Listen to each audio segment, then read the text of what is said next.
Plants and animals were not the only living beings brought to this planet from another. Man and woman were brought here as well, as Brigham Young openly taught.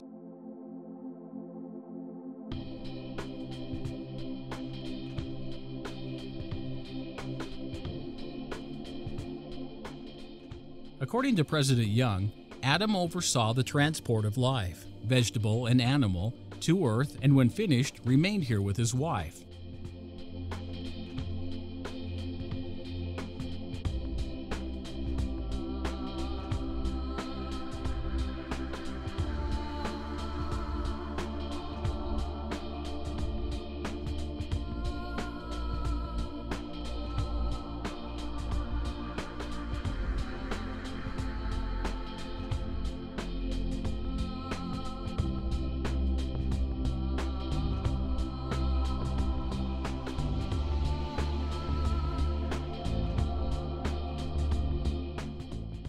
Genesis records that Adam was put in the Garden of Eden, meaning that he was taken from somewhere else and then put in the garden. The Book of Moses tells the same story.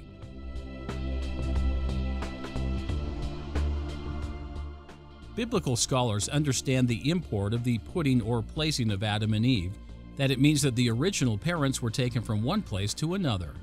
But invariably, scholars focus on the destination, the garden, without further comment on the place of origin.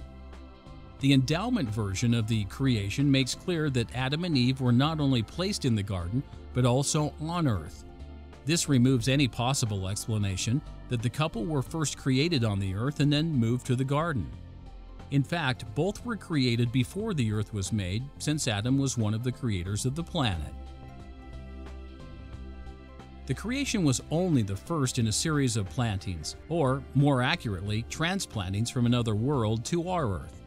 The planetary catastrophes first destroyed much of life on Earth and then were followed by the introduction of new life forms.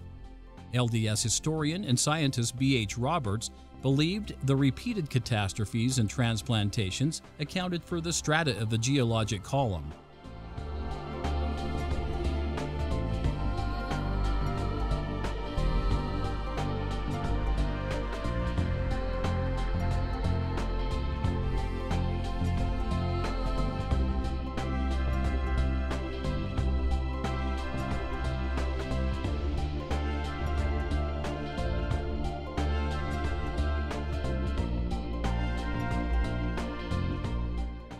Of course, it was more than changed conditions that caused the extinctions.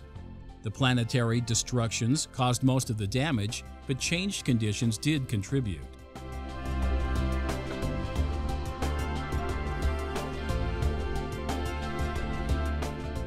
As are all things related to this Earth and life thereon, the catastrophes, extinctions, and restocking the planet with new life are not random events. They are purposeful.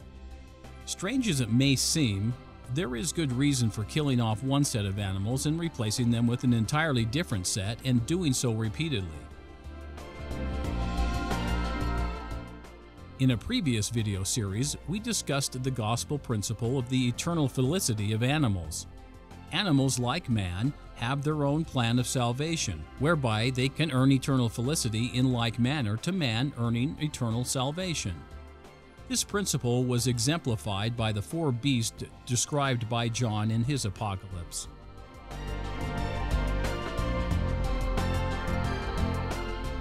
According to the Savior, who was the author of the Revelation, the four beasts represent classes of beings enjoying their eternal felicity. These beasts earned their felicity through filling the measure of their creation and obeying the law given to them, just as the earth itself.